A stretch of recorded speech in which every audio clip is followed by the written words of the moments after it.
सूरज ने तोड़ा ईशा से सारा रिश्ता। अरविंद जी ने मांगी सूरज से अपनी गलतियों के लिए माफ़ी। दोस्तों, पति ब्रह्मचारी के आने वाले अपकमिंग ट्रैक में वही होने वाला है जिसका डर दर्शक काफ़ी समय से महसूस कर रहे थे। ये ट्रैक सिर्फ एक झगड़े की कहानी नहीं है, बल्कि एक बेटे के टूटने, एक पिता के पछतावे और एक पत्नी के बेबस प्यार की बेहद दर्दनाक दास्तान है। कहानी वहीं से आगे बढ़ती है जहां सूरज की जिंदगी पूरी तरह उलट चुकी है। वो सूरज जो कभी किताबों और सपनों के बीच जीता था, आज उसी सूरज के हाथ में बंदूक है।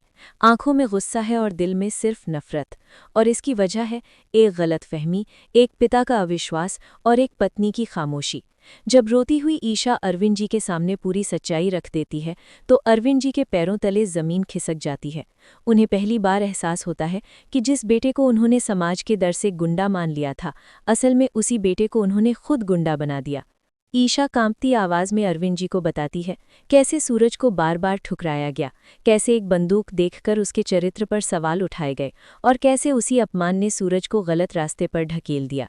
ये सुनते ही अरविंद जी की आंखों में आंसू भर आते हैं। वो खुद से कहते हैं, अगर उस दिन मैंने अपने बेटे पर भरोसा किया होता तो आज मेरा सूरज इस अंधेरे में नहीं भटक रहा होता। अरविंद जी खुद को गुनहगार मान लेते हैं। उसी पल वो कसम खाते हैं, अगर मेरी वजह से सूरज गुंडा बना है तो मेरी वजह से ही वो फिर से आईएएस ऑफिसर बनने की राह पर लौटेगा। लेकिन दोस्तों, यही कहानी एक बार फिर गलत मोड़ ले लेती है। अरविंद जी एक बड़ा नाटक रचते हैं। वो झूठा दिखाते हैं कि उन्हें हार्ट अटैक आ गया है। कमज़ोर शरीर, कांपते हाथ और मौत का डर, सब कुछ पहले से प्लान किया हुआ। इस पूरे नाटक की सच्चाई ईशा को पता होती है। अरविंद जी ईशा से साफ कहते हैं, अगर मैं ऐसा नहीं करूंगा तो सूरज कभी दोबारा पढ़ाई के लिए नहीं मानेगा। ईशा चाहकर भी कुछ नहीं कह पाती। वो जानती है कि ये रास्ता गलत है, लेकिन उसे लगता है कि शायद यही आखिरी तरीका है सूरज को बचाने का। कुछ समय के लिए ऐसा लगता है कि सूरज सच में बदल जाएगा। ईशा उसे आईएएस की पढ़ाई से जुड़ा एक कागज़ देती है जिस पर सूरज को साइन करना होता है। सूरज सोचता है शायद अपने पापा के लिए, ईशा के लिए वो गुंडागर्दी छोड़ देगा, लेकिन किस्मत को कुछ और ही मंजूर था। एक दिन सूरज अपनी आंखों से वो सच्चाई देख लेता है जिसे उससे छुपाया गया था। सबूत, बातचीत और पापा का झूठा नाटक। उस पल सूरज पूरी तरह टूट जाता है। ये सिर्फ झूठ नहीं था, ये विश्वासघात था। और सबसे बड़ा झटका उसे तब लगता है जब वो समझ जाता है कि इस पूरे खेल में ईशा भी शामिल थी। सूरज के दिल में एक ही ख्याल आता है, ये सब ईशा की प्लानिंग थी। अब सूरज को यकीन हो जाता है कि ईशा सिर्फ एक मतलबी लड़की है जिसे शुरू से बस एक ही जिद थी, सूरज गुंडा ना रहे, आईएएस बने, चाहे उसके लिए झूठ, नाटक और धोखा ही क्यों न देना पड़े। गुस्से में सूरज सीधा ईशा के पास जाता है। उसकी आंखों में आग है, आवाज कांप रही है। वो चिल्लाकर कहता है, ईशा जी, आप भी बिया की तरह ही निकली।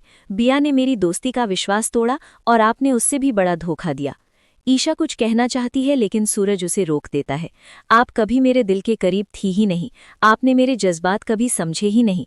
आप सिर्फ एक मतलबी लड़की हैं जो अपनी जिद के लिए कुछ भी करवा सकती हैं। यहाँ तक कि आपने मेरे पापा को भी अपने प्लान में शामिल कर लिया।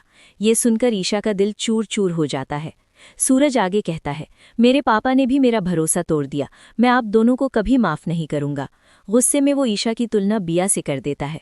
बस यहीं ईशा का सब्र टूट जाता है। वो तेज आवाज में कहती है, खबरदार सूरज, मैं बिया की तरह नहीं हूँ। ईशा की आंखों से आंसू बहने लगते हैं, लेकिन उसकी आवाज़ में सच्चाई होती है। मैं बिया की तरह तुम्हारी जिंदगी बर्बाद नहीं करना चाहती थी। मैं इस परिवार की बहू हूँ। मैं सिर्फ यही चाहती थी कि तुम एक अच्छे इंसान बनो। तुम अपने पापा की नज़रों में वही सूरज बनो जिसका सपना उन्होंने बरसों से देखा है। फिर टूटते हुए कहती है, लेकिन मैं गलत थी। मैं ये भूल गई कि किसी गुंडे को सुधारने की कोशिश करना शायद मेरी सबसे बड़ी गलती थी। हाथ जोड़कर ईशा माफ़ी मांगती है। आज के बाद मैं तुम्हें कभी आईएएस ऑफिसर बनने के लिए नहीं कहूंगी और आज के बाद तुम मुझे अपना चेहरा मत दिखाना। गुस्से में सूरज भी कह देता है, मैं भी आपसे कोई रिश्ता नहीं रखना चाहता। हम दोनों का रास्ता अब अलग है। दोनों के बीच बहस चल ही रही होती है, तभी अरविंद जी की एंट्री होती है। सूरज अपने पापा को देखते ही भड़क जाता है। वाह पापा वाह, आपने अपने बेटे के साथ ही विश्वासघात कर दिया। झूठा बीमार बनने का नाटक करके आप क्या चाहते थे, कि मैं फिर से उस जिंदगी में लौट जाऊं? सूरज अपने दिल का सारा जहर उगल देता है। जब मैं पढ़ाई कर रहा था तब आपने मुझे गुंडा कहा। आपने मुझ पर भरोसा नहीं किया। एक बंदूक देखकर आपने तय कर लिया कि आपका बेटा गलत है। वो रोते हुए चिल्लाता है, आज मैं गुंडा हूं तो सिर्फ आपकी वजह से हूं और अब मैं गुंडा बनकर ही रहना चाहता हूं। अरविंद जी टूट जाते हैं। आंसुओं के साथ वो कहते हैं, मैं मानता हूँ सूरज, आज जो कुछ भी तू बना है उसकी वजह मैं ही हूँ। अगर उस दिन मैंने तुझ पर भरोसा किया होता तो तू इस रास्ते पर कभी नहीं जाता। हाथ जोड़कर अरविंद जी माफी मांगते हैं। मुझे माफ कर दे बेटा, इस दुनिया से लौट आ, फिर से आईएएस की पढ़ाई कर। सूरज अंदर से पूरी तरह टूट चुका होता है। अब उसे सच पता चल चुका है कि पापा को सब कुछ मालूम है, लेकिन उसका सबसे बड़ा गुस्सा अब भी ईशा पर होता है। वो ईशा को आखिरी बार देखकर कहता है, आज आपने मेरा भरोसा तोड़ दिया है, मैं आपकी शक्ल नहीं देखना चाहता, कभी भी मेरे सामने मत आइएगा। और यहीं सूरज और ईशा के रिश्ते में ऐसी दरार पड़ जाती है जो शायद हमेशा के लिए बन जाती है। अब सवाल ये है दोस्तों, क्या ये दूरियां कभी खत्म होंगी? क्या सूरज और ईशा के बीच फिर से प्यार पनप पाएगा, या ये रिश्ता यहीं खत्म हो जाएगा? अपनी राय हमें कमेंट में जरूर बताइए। ईशा के फैंस हाजिरी लगाओ, क्या आपको लगता है ईशा ने जो किया वो मजबूरी थी या गलती? नीचे कमेंट में जरूर लिखिए, ईशा सही थी या ईशा गलत। जिसने सबसे ज्यादा दर्द सहा वो थी ईशा। अगर आप भी मानते हैं कि ईशा ने सब कुछ सूरज के अच्छे भविष्य के लिए किया तो दिल वाला इमोजी भेजिए। ईशा वर्सेस सूरज, आप किसके साथ हैं? टीम ईशा दिल वाला इमोजी, टीम सूरज फायर वाला इमोजी। कमेंट में बताइए आपकी टीम कौन सी है। क्या ईशा को माफ किया जाना चाहिए? अगर आप चाहते हैं कि सूरज एक बार ईशा की बात जरूर सुने तो कमेंट करें, सूरज समझो ईशा को। ईशा ने सब कुछ खो दिया लेकिन इरादा गलत नहीं था। अगर आपको भी ईशा का दर्द महसूस हुआ तो कमेंट में लिखिए, स्ट्रॉन्ग वुमन ईशा। ईशा के लिए एक लाइन जरूर लिखिए। अगर आपको मौका मिले तो आप ईशा से क्या कहना चाहेंगे? और सबसे बड़ा सवाल, क्या आप ईशा सूरज की जोड़ी फिर से साथ देखना चाहते हैं? अगर यस तो कमेंट करें ईशा दिल सूरज, अगर नो तो लिखें सब खत्म हो गया।